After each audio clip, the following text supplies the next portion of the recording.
Meus irmãos, as irmãs, com alegria eu quero cumprimentá-los com a paz do Senhor. Podeis tomar assento, irmãos. Muito obrigado. Obrigado, pastor, que eu leia o texto sagrado e com muita alegria compartilhe a palavra que o Senhor tem feito descer ao meu espírito para esta noite de domingo e de encerramento do 36º Congresso, aniversário do Departamento de Mulheres desta abençoada e abençoadora igreja. Eu quero, considerando que esta é a minha última participação com os irmãos aqui, pelo menos desta vez, eu espero, eu quero que vocês saibam da minha alegria por ter tido a oportunidade dada pela graça de Deus de ter passado esse tempo tão precioso, tão renovador para mim em especial, junto de pessoas tão especiais. A minha oração é para que Deus siga abençoando e preservando esta igreja e cumprindo em vocês e através de vocês o seu propósito, a sua vontade, que é boa, perfeita e agradável. Agradecer de uma forma muito especial a Deus pela vida dos meus amigos, pastor Luiz Flávio, pastora Maristela, este casal que eu admiro, respeito, amo e tenho o prazer de chamá-los de meus amigos. Eu estava conversando com minha esposa hoje, aliás, é possível que minha esposa, a Jocel, minhas filhas Sofia e Radassa estejam nos acompanhando, a quem eu dedico um abraço também. Eu estava conversando com minha esposa hoje sobre a minha admiração e minha gratidão a Deus pela amizade que eu desfruto com os pastores de vocês. E a minha oração é para que Deus siga os abençoando, onde quer que Deus os levar, que Deus continue confirmando o trabalho de suas mãos, como sempre o tem feito. Pastor Guilherme, pastora Josiane, o Lourenço, que Deus em Cristo os abençoe. Cumprimentando a esta linda e abençoada família, eu estou cumprimentando a todos os obreiros e a este coral que está aniversariando e a toda a igreja. Quem aqui de verdade quer continuar ouvindo Deus falar, diga amém. Eu pedi a autorização ao pastor da igreja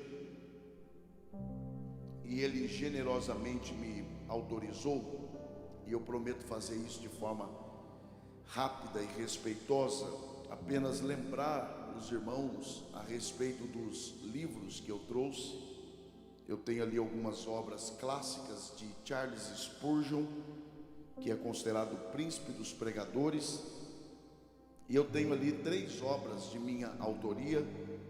Este, por exemplo, As 7 Leis do Evangelismo, repensando a missão da igreja contemporânea, é uma obra que lhe ajudará na tarefa da evangelização, como evangelizar nos dias atuais. Também este, Lealdade, um tratado teológico sobre submissão e autoridade espiritual. Aqui eu trato sobre a questão e a importância da obediência, da lealdade, da submissão, princípio de autoridade. E esse é um assunto que me preocupa por demais.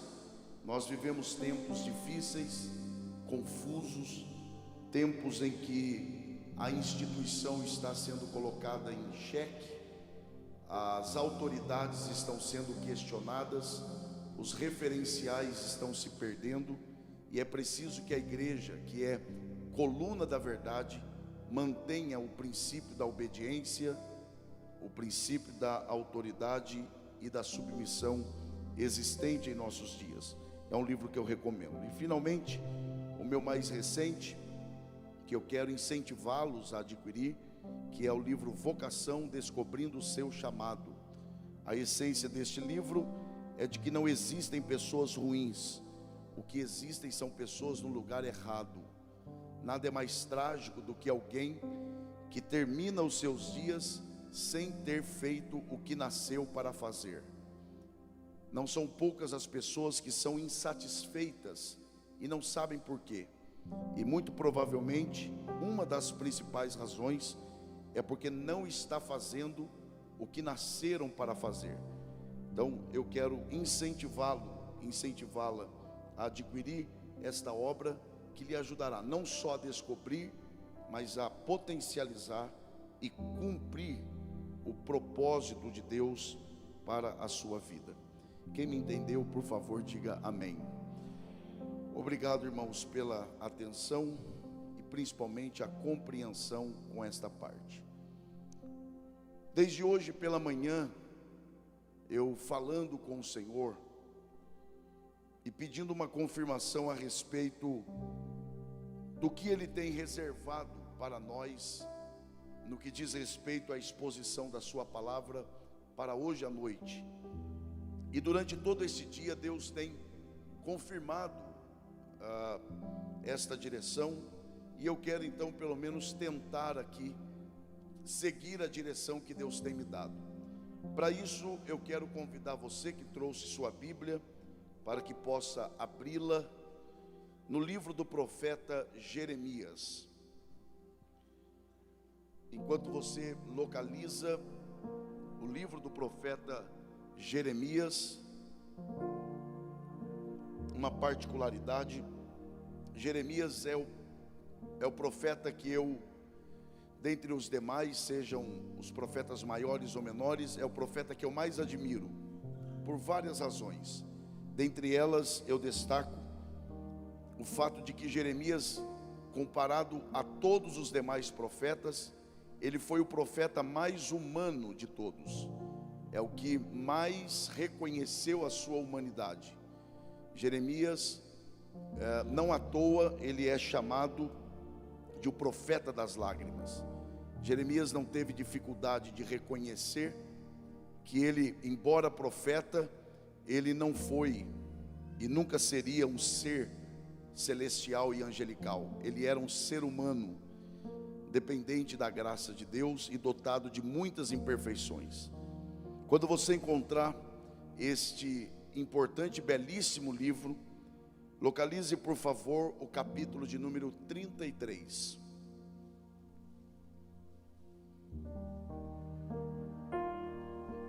Jeremias, capítulo 33.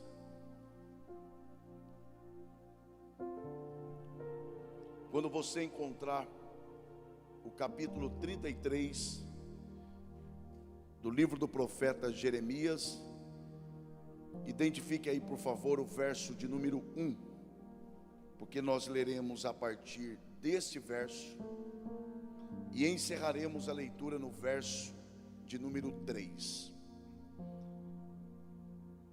Os irmãos e as irmãs que encontraram Jeremias capítulo 33, do verso 1 ao 3, por favor se manifestem dizendo glória a Deus.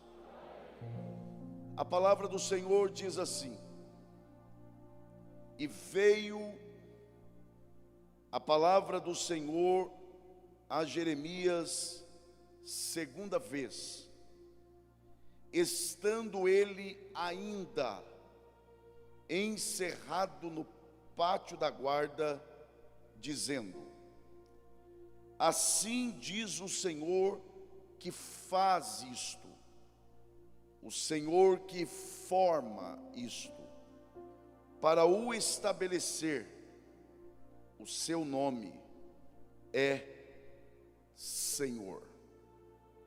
Clama a mim e responder-te-ei, e anunciar-te-ei coisas grandes e firmes que não sabes. E só os que podem digam amém. Muito obrigado.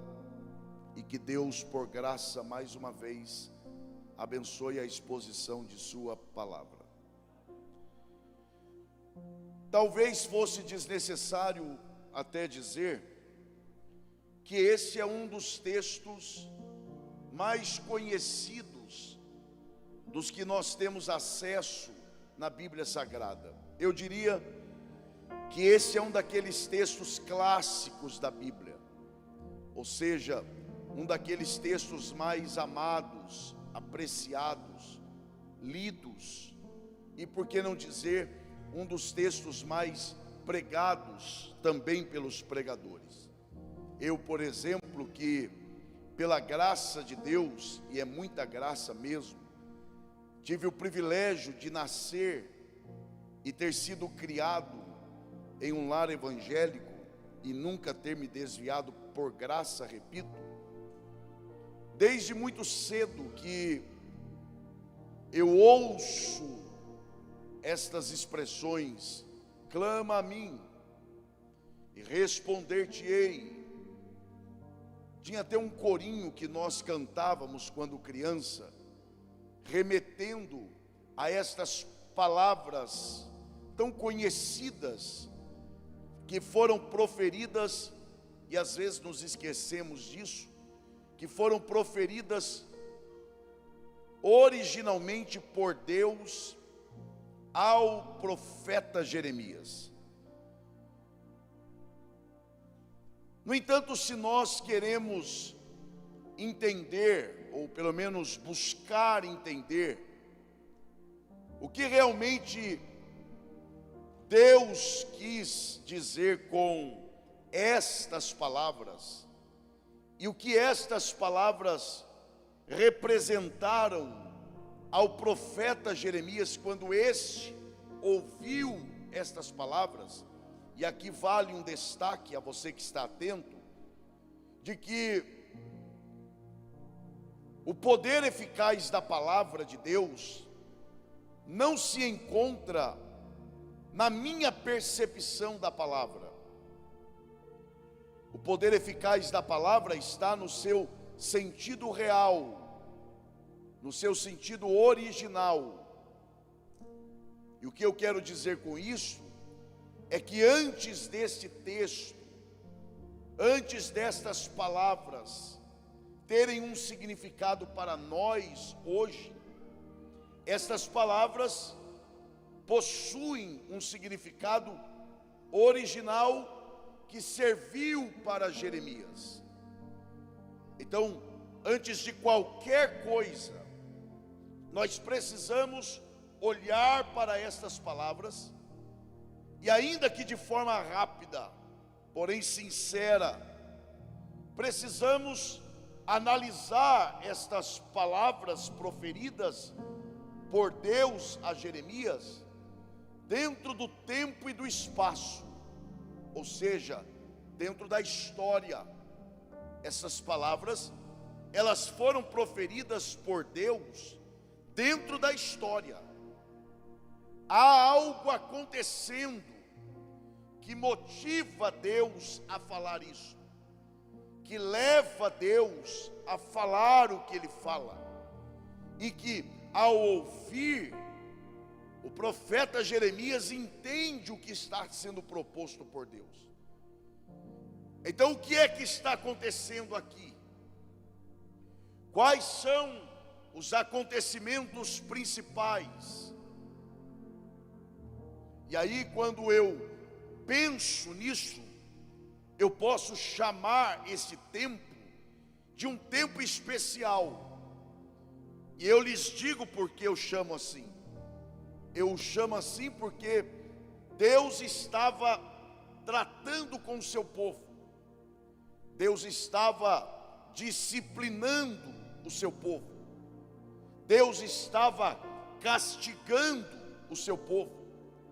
Deus estava corrigindo o seu povo. E alguém, os que estão atentos, alguém poderá dizer: mas como é que alguém pode chamar um tempo de justiça, de juízo, de correção, de disciplina, como um tempo especial?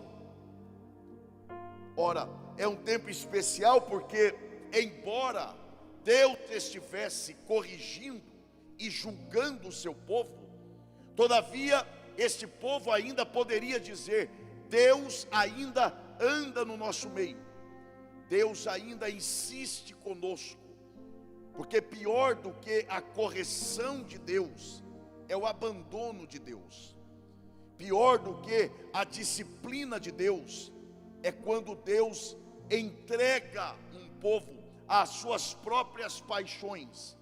Porque a própria Bíblia diz que Deus corrige a quem Ele ama.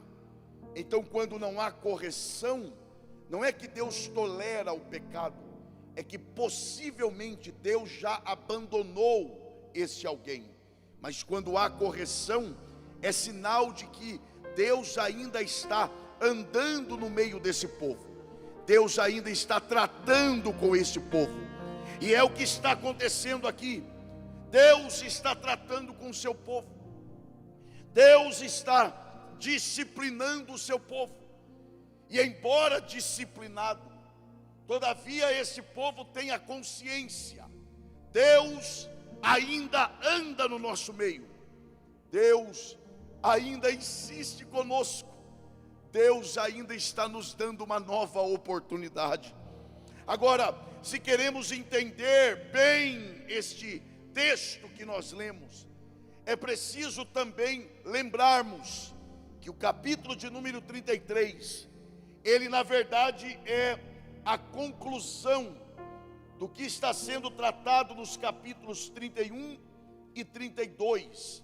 Na verdade, se você fizer uma leitura atenta no capítulo 33, você perceberá que ele repete o que está sendo tratado nos capítulos 31 e 32.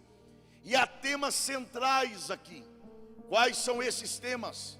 Deus está prometendo algumas coisas ao seu povo. Por exemplo, Deus promete que daria saúde ao seu povo.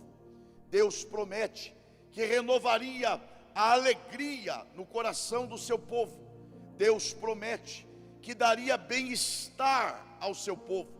Deus também promete, ou ele renova a promessa, de que perpetuaria o reinado de Davi no povo, ou nas linhagens vindouras de Israel. E finalmente, Deus também promete restaurar o sacerdócio em Israel. Este é o contexto. É um contexto de disciplina, mas também é um contexto em que Deus está renovando a sua aliança e as suas promessas para com o seu povo. É dentro deste contexto que Deus se dirige a Jeremias. Ele se volta para Jeremias e profere e diz, e se você preferir, e vaticina estas palavras: clama a mim, e responder-te-ei, e anunciar-te-ei coisas grandes e firmes que você ainda não conhece. Agora, ouçam isto.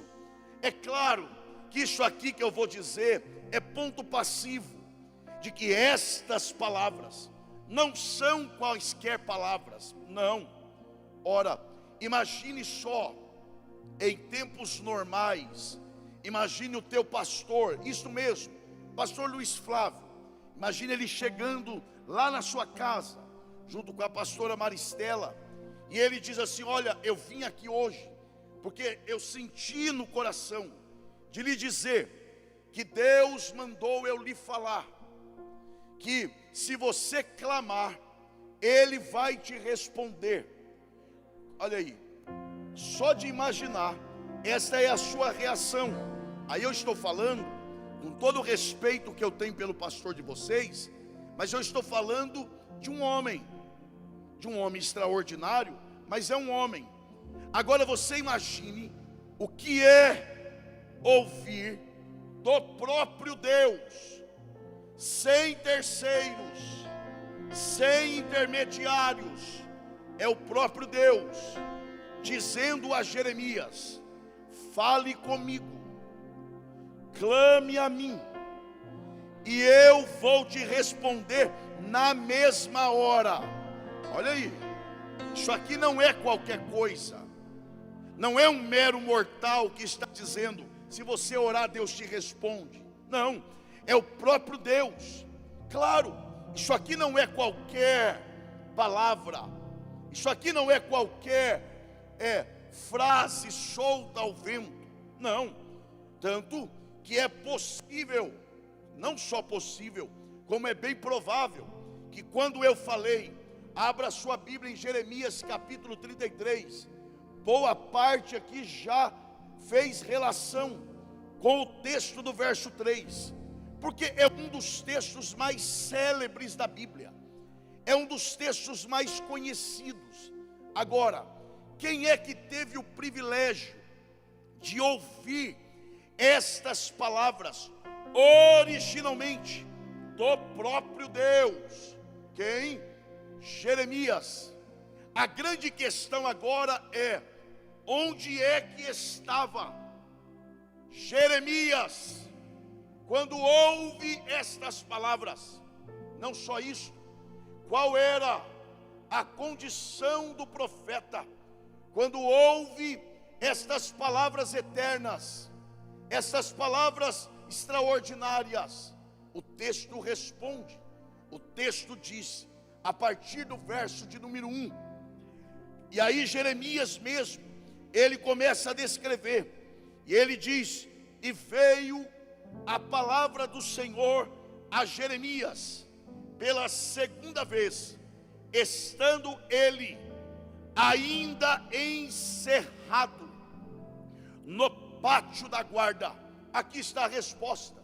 Jeremias ouve estas palavras que hoje embasam mensagens positivas, animadoras, triunfalistas, como por exemplo: clame e Deus vai te responder, clame e Deus vai te anunciar coisas grandes e firmes. Mas quando Jeremias ouve isso, ele estava na condição de preso. Jeremias, quando ouve estas palavras, ele está aprisionado. E aqui eu já extraio uma lição prática e atual, simples, é verdade, mas eu prefiro pregar uma verdade simples do que uma mentira sofisticada. Qual é a verdade que eu já extraio aqui? Há uma diferença entre Jeremias e esta geração. O problema desta geração é que nós queremos ver coisas extraordinárias, queremos ouvir coisas eternas, mas não queremos pagar o preço que elas custam. Jeremias ouve sim Deus lhe falar: clama a mim, fala comigo, e na mesma hora eu vou falar com você. Mas Jeremias, ele não está em condição favorável, humanamente falando. Pelo contrário, ele está na cadeia, ele está preso, ele está em condição de prisioneiro. E é nesta condição limitada, restrita, humilhante, que Deus se apresenta a ele e lhes fala, ou lhe fala estas palavras. E eu acho lindo, porque observem que Jeremias está relatando o que aconteceu, e ele diz: e veio a palavra do Senhor. Observe isso, ou seja, Jeremias está preso, e o próprio Deus entra na cadeia e fala com ele. Alguém poderá dizer: pastor Elias, eu acho que você está enganado, porque o texto não diz que foi Deus quem entrou lá, mas o texto diz que foi a palavra do Senhor a ele. Preste atenção aqui, observe isso, observe, porque isso é fundamental. O texto, é verdade, não diz que foi Deus quem foi, mas diz que foi a palavra do Senhor. Porém, quem é que disse que a palavra de Deus é uma coisa e Deus é outra. Deus é a sua própria palavra. A sua palavra é a manifestação do próprio Deus. Onde há a palavra, Deus ali está. Então observe, Jeremias está preso. E ele está preso por quê? Ele está preso porque era um profeta. Não só porque era um profeta, porque haviam profetas das mais variadas naturezas e estavam soltos. Ele está preso porque era um profeta que prezava pela verdade. E ele está preso. Pega isso aqui não. E o texto diz: e veio a palavra do Senhor a Jeremias, estando ele ainda. Observem que ele diz pela segunda vez. Ou seja, quer dizer que Deus já havia ido falar com ele na cadeia, conforme Jeremias 32, versos 1 e 2. Jeremias está preso. Deus entra na cadeia, sai, depois de ter falado com ele. E agora, capítulo 33, verso 1. Pela segunda vez, olha isso, estando ele ainda. Esse ainda quer dizer demoradamente. Então é isso aqui, ó. Jeremias está preso. Deus entra lá na cadeia, fala com ele, dá as costas e sai. Depois de um bom tempo, Deus retorna e fala com ele novamente. Alguém poderá dizer: ué, mas Deus não estava com Jeremias? Deus não está em todo lugar? Sim, Deus está em todo lugar. Mas há uma diferença entre Deus estar e Deus se manifestar. Por exemplo, Deus está aqui, quem crê diga amém. Isso é uma coisa. Agora, Ele se manifestar aqui é outra coisa. É verdade, Deus está em todo lugar, mas Ele não se manifesta em todo lugar e a todos. Aqui, Jeremias tem a manifestação de Deus dentro da cadeia por duas vezes. Se coloque no lugar de Jeremias. Jeremias está, e eu insisto nisso mesmo, Jeremias está preso por ser um profeta, por ser fiel a Deus, por profetizar a palavra de Deus. Deus entra na cadeia. O que é que você imaginaria? Ora, eu estou preso aqui injustamente. Eu estou preso por amar a Deus, por pregar a verdade de Deus. Deus entrou na cadeia. O que ele veio fazer aqui? Ora, é claro, ele veio para me livrar. Deus dá umas palavras com ele ali, dá as costas e vai embora. Lá depois de um tempo, Deus retorna. O que você imagina? Agora sim, agora Deus vai me tirar pela porta da frente e vai mostrar que é na minha vida. Que nada. Deus entra na cadeia e apenas fala algumas coisas para Jeremias. E o que é que Deus fala? E aí, Senhor, o Senhor veio para me tirar da cadeia? Não. Então o que o Senhor veio fazer aqui? Eu vim aqui para te falar uma coisa. O que? Clama a mim, fale comigo, e eu falarei com você na mesma hora, e eu vou te revelar coisas que você ainda não conhece. É isso, esse é o contexto. É um contexto de cadeia, é um contexto de prisão, é um contexto de limitação, é um contexto de restrição. Agora, o que me chama a atenção é o contraste. Observem, é o contraste entre os versos 1 e 2. Observem, porque humanamente falando, não teria nenhum problema. Humanamente falando, não teria nenhum problema este capítulo 33 começar assim no verso 1. E disse Deus a Jeremias: clama a mim. E aí segue. Humanamente falando, isso não mudaria nada, mas não é assim que começa. Olha como começa. Verso 1. Jeremias preso. Preste atenção nisso. Verso 1. Jeremias preso. Olha o verso 2. Aí é Deus falando. Verso 1. Qual é a realidade do verso 1? É a realidade do profeta. Qual é essa realidade? Cadeia, restrição, limitação, humilhação. Verso 2. Olha Deus falando. A respeito de quem? A respeito de si mesmo. No verso 1, Jeremias preso. Um preso vai onde quer? Não. Come o que quer? Não. Vê quem quer? Não. Isto é, os direitos mais básicos de um ser humano são tirados de alguém que está preso, limitado. Um outro homem o encarcerou. Essa é a realidade do profeta. Olha o verso 2. Deus dando testemunho de si mesmo. Deus diz: assim diz o Senhor, que faz isto. O Senhor que forma isto para o estabelecer. O seu nome é Senhor. O que é que Deus está dizendo? Este é, assim diz o Senhor, que faz isso. O que é isso? Faz o que quer, que forma isto do jeito que quer. E o seu nome é Senhor, soberano, único Deus.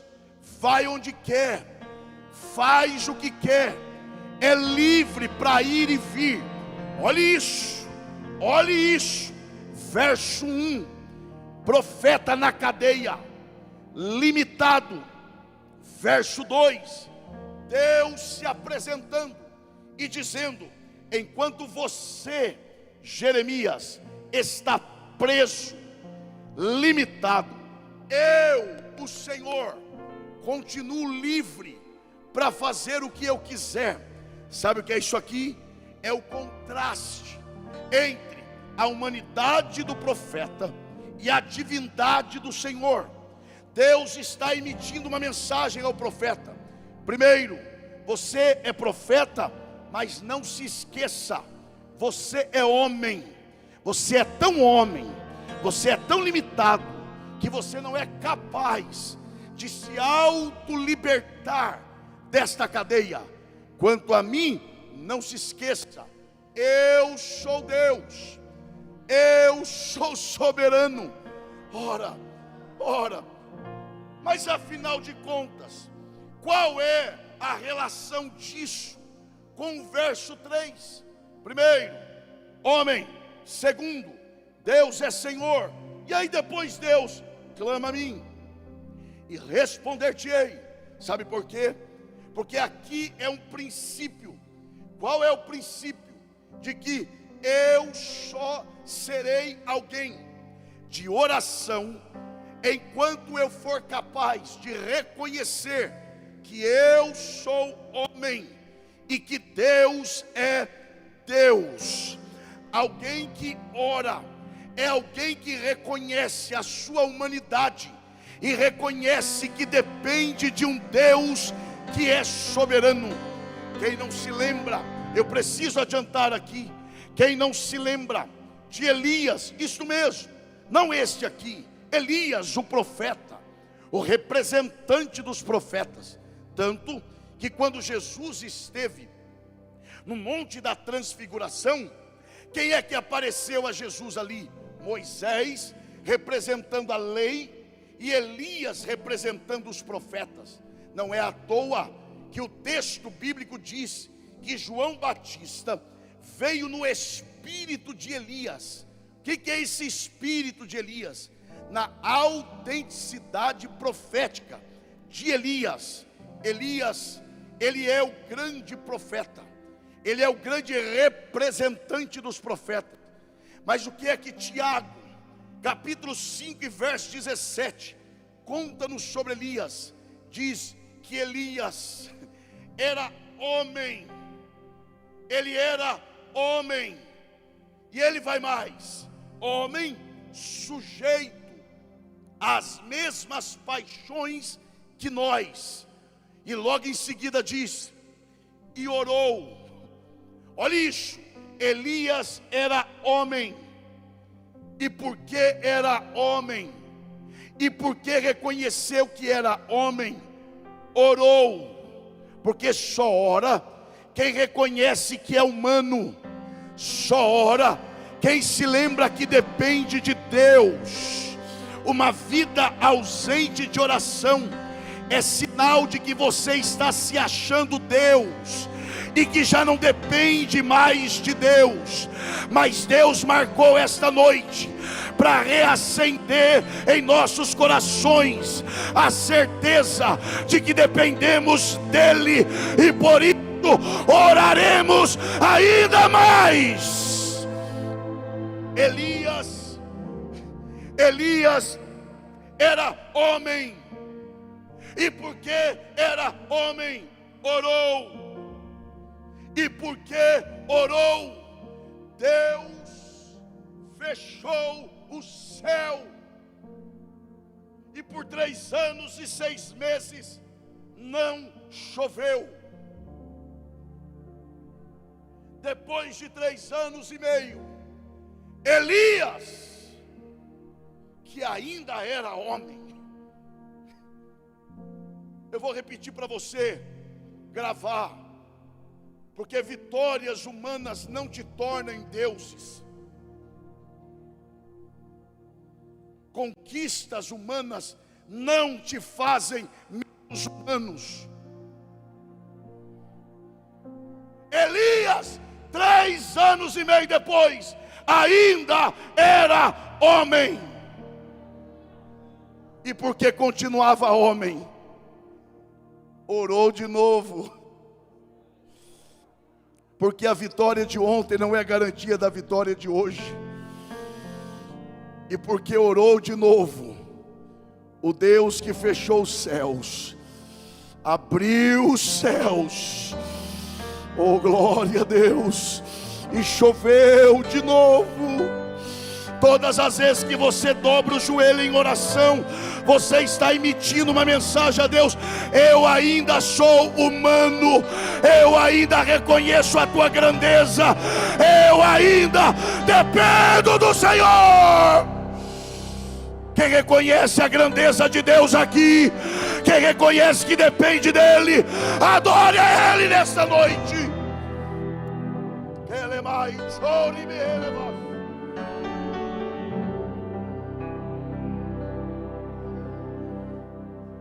Escute isso. Se puder me ajudar só um pouquinho no retorno, e eu não falo mais sobre isso, desculpa até, mas ouçam isso. Jeremias está preso. Deus entra dentro da cadeia. Está preso, né, Jeremias? É, sim. Vai onde quer? Não. E aí, está comendo o que você gosta de comer? Não. E aí, tem visto as pessoas que você gosta de ver? Não, também não. E aí, o que o Senhor veio fazer aqui, Senhor? Obrigado. Eu vim aqui para te dizer só uma coisa. Clama-me.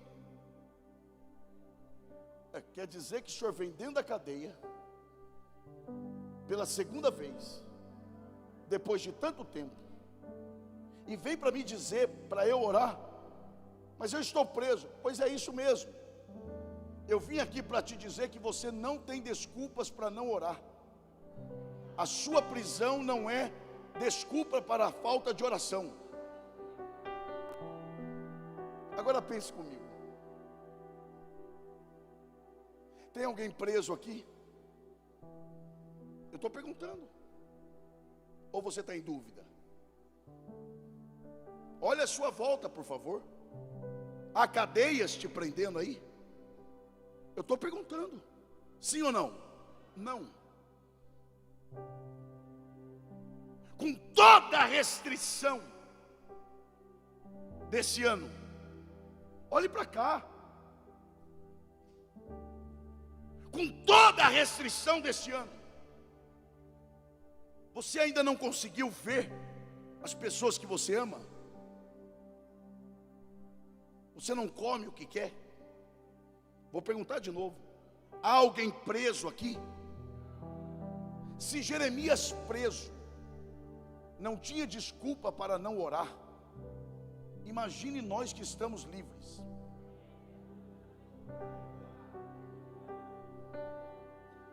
Deus me traz aqui essa noite para dizer a esta igreja: vocês não têm desculpas para não orar.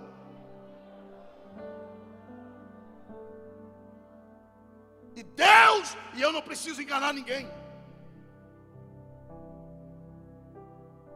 e eu sei quando eu estou pregando, eu sei quando eu estou ensinando, mas eu sei quando eu estou profetizando.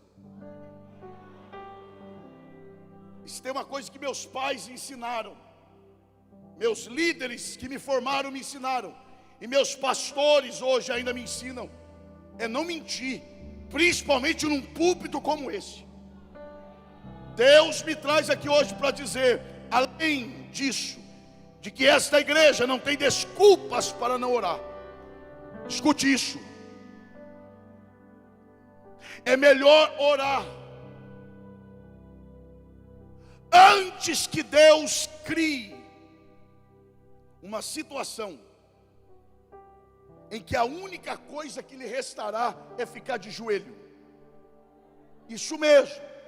Pastor, o senhor está, olhe para cá, o senhor está insinuando, não estou insinuando, eu estou afirmando, de que sim, a depender da situação, olhe para cá, a depender da situação, Deus permite situações para forçar o seu povo a orar. Lembra de Jonas? E Jonas não é um descrente. Aliás, Jonas não era nem um neófito, ele era um profeta em atividade. E Jonas é um profeta que não ora para nada. Então é possível sim se passar por profeta sem orar. Só não dura muito tempo,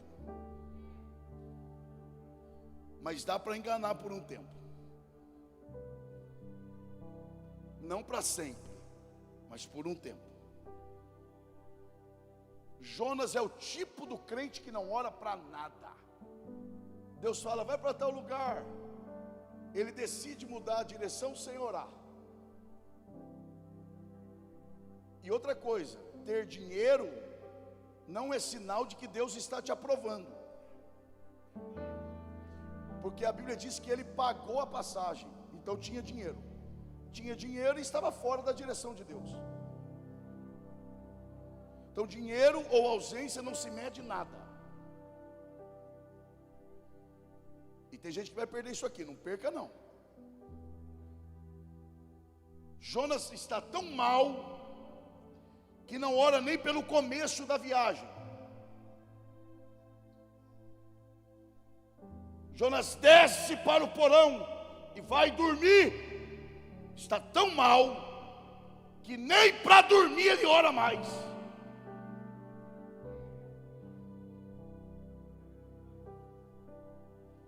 E sabe o que é pior do que não orar para dormir?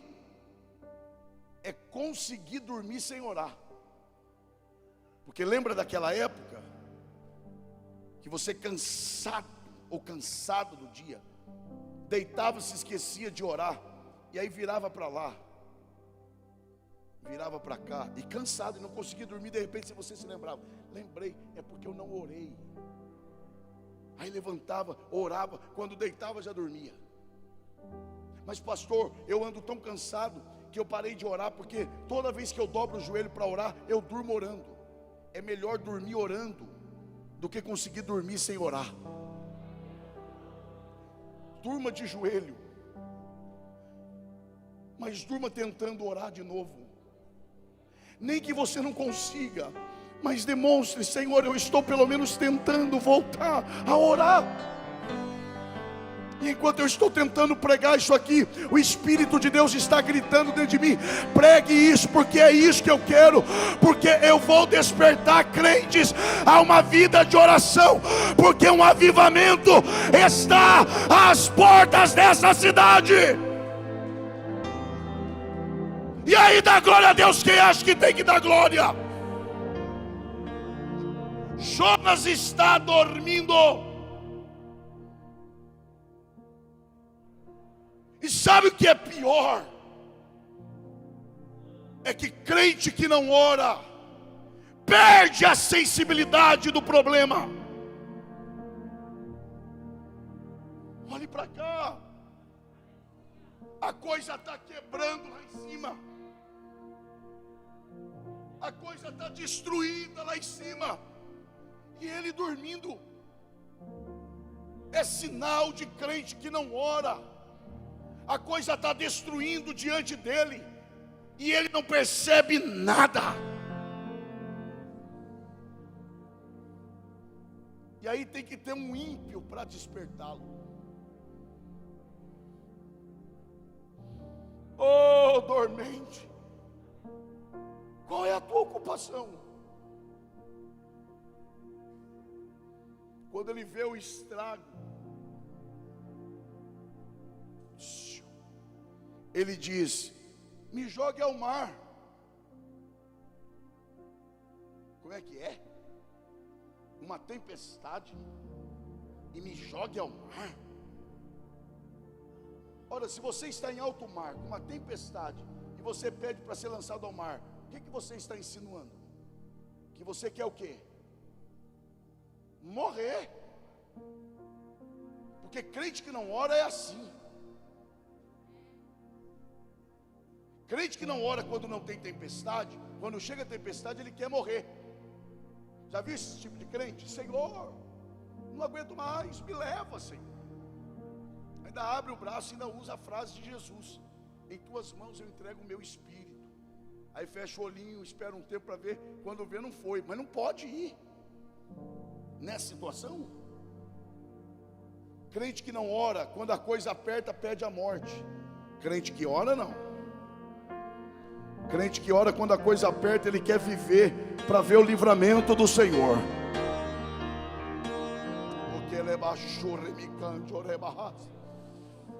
Pegaram Jonas, e você não vê Jonas orando por nada. Jogaram Jonas no mar. O grande peixe vai para o ventre do grande peixe.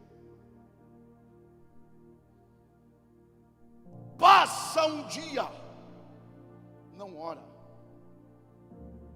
2, não ora. Quando chega no 3º dia, ele chega à conclusão: é o seguinte, morrer eu não vou, porque se tivesse de morrer já teria morrido. E sair daqui também pelo jeito não saio. Só tem um jeito. E aí o texto do capítulo 3 começa: então Jonas orou. Esse então é tudo.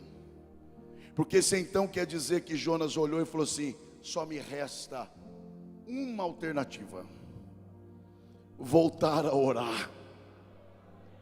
E Deus é tão bom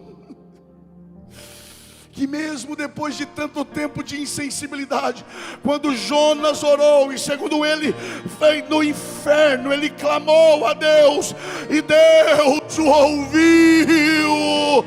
Oh glória, Deus quer nos despertar esta noite a uma vida de oração. Quem entende a voz de Deus? Eu começo a encerrar. Deus entra dentro da cadeia. E aí, Jeremias, vai onde quer, não. de tirar os direitos mais básicos. Sim, Senhor. Tem alguma porta aberta aqui na cadeia para você sair? Não. O senhor veio para abrir alguma? Não. Então o que o senhor veio fazer aqui? Eu vim aqui para te dizer que enquanto o homem fecha todas as portas para você aqui, existe uma que só eu posso fechar. E eu vim aqui para dizer que ainda está aberta. É a porta da oração. Isso, ainda tem crente que se alegra com essas coisas. Deus está dizendo à Assembleia de Deus em Palmeira das Missões hoje: enquanto os homens fecham todas as portas do mundo para a igreja, Deus está dizendo aqui esta noite: há uma que está aberta neste lugar. A porta da oração está aberta. Oh glória!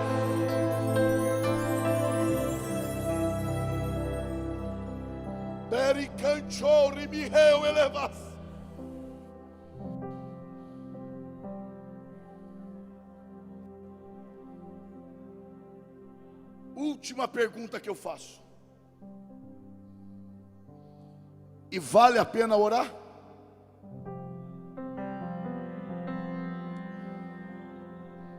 Se vale a pena, por que oramos tão pouco?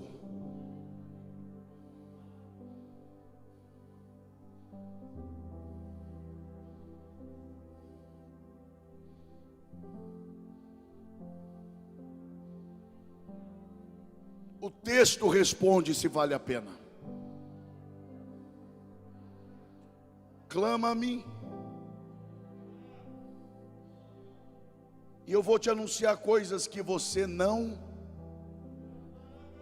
Diga, não sabe. Eu preciso que essa igreja diga, não sabes. Escute isso. Isso aqui tem um contexto histórico. Jeremias está preso individualmente, e o povo de Deus está cativo, preso na coletividade, oprimido pelo inimigo.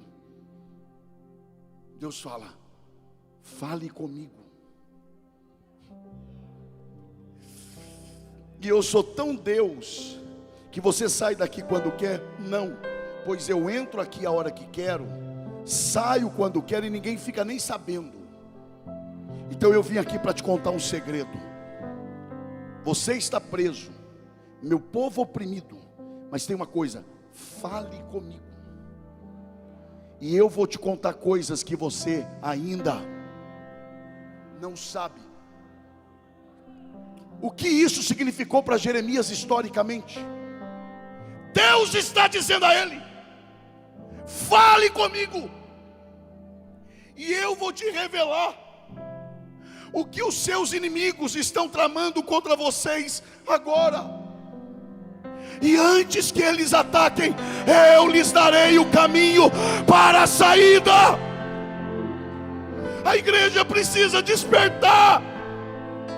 A igreja precisa despertar. Deus está dizendo a Jeremias: fale comigo, e eu vou te revelar o que os seus inimigos estão tramando agora. Não é isso que Deus fez com Eliseu? O rei da Síria ia na sua câmara de dormir, a parte mais íntima do palácio, com seus homens da maior intimidade e confiança, e ele dizia: vamos atacar Israel por aqui, depois ali, aqui. E Deus está dizendo para Eliseu, ele está dizendo isso, ele está dizendo que virá por aqui. Vai lá e diga ao rei para se defender assim. Ah, se a igreja soubesse. E quando a Síria ia atacar, Israel já sabia como se defender. Incomodou o rei, que um dia ele levantou e falou: há traidor entre nós. Alguém se levanta e diz: não é traidor não. Então o que é? É que lá em Israel tem um profeta, um só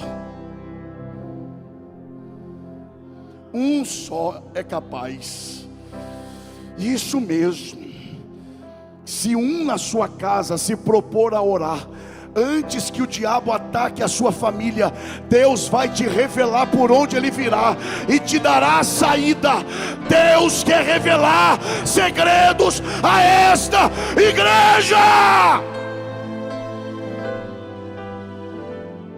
Eu vou encerrar aqui. Clama-me.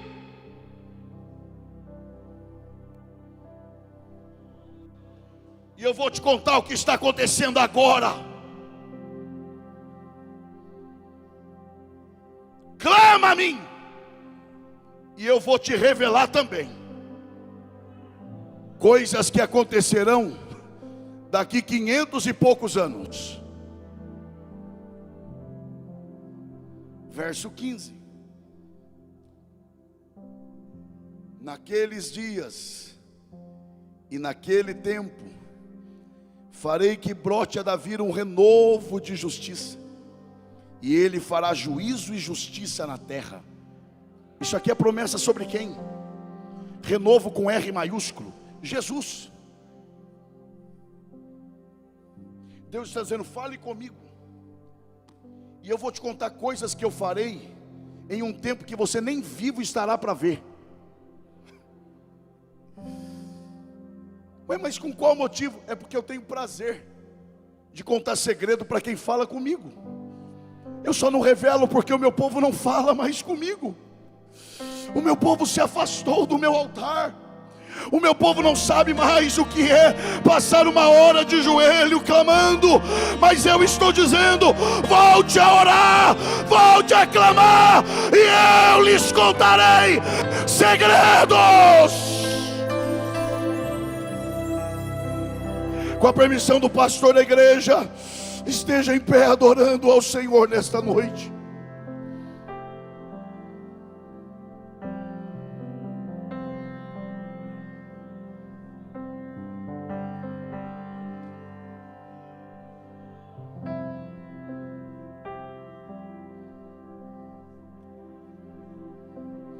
Nós vamos orar. Mas eu preciso fazer isso.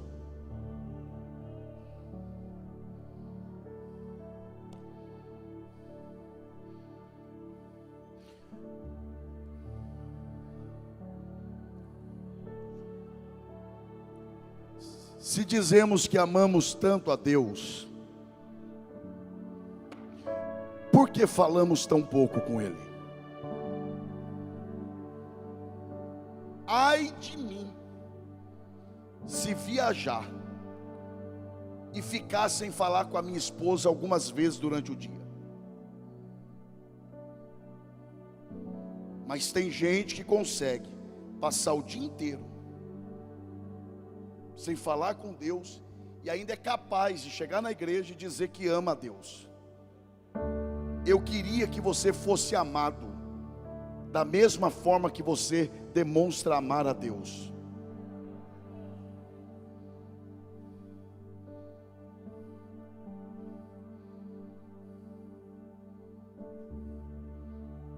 Eu vou fazer duas perguntas aqui. E esta é a única forma que eu encontro para fazer isso. Se a resposta à primeira pergunta for positiva, você vai levantar sua mão direita. Eu não vou chamar ninguém à frente. Aí no seu lugar. E se a resposta à segunda pergunta for positiva, você vai levantar sua mão esquerda. A primeira pergunta é: quem aqui reconhece que você precisa orar mais? Ao levantar a sua mão direita ao céu, como eu estou levantando, você está dizendo para Deus: perdoe o meu pecado de indiferença. Perdoe o meu pecado de dizer que lhe amo e ser capaz de passar dias sem sequer dobrar os joelhos uma vez para falar alguns minutos com o Senhor.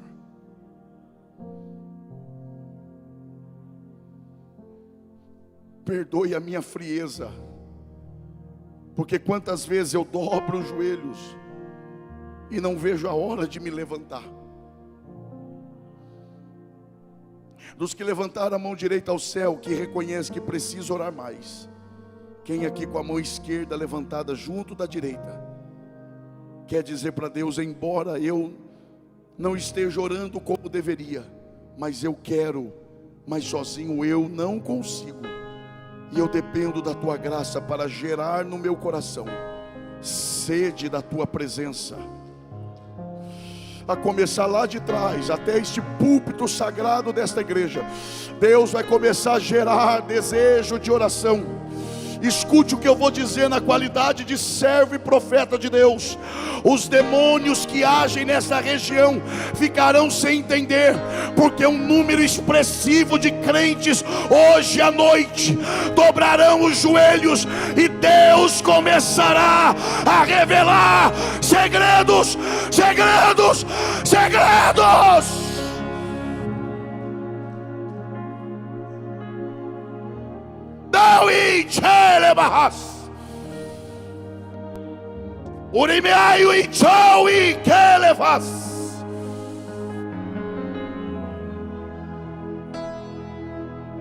Só quem deseja orar mais, só quem deseja orar mais, comece a clamar, comece a clamar. A graça de Deus toma a sua vida.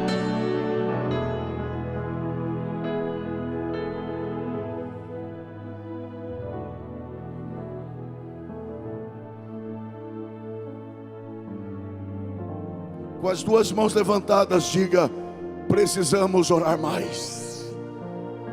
Diga mais forte: precisamos orar mais. Diga: eu quero orar mais. Diga: Senhor, me leve a amar a tua presença, me leve a ter sede da tua presença.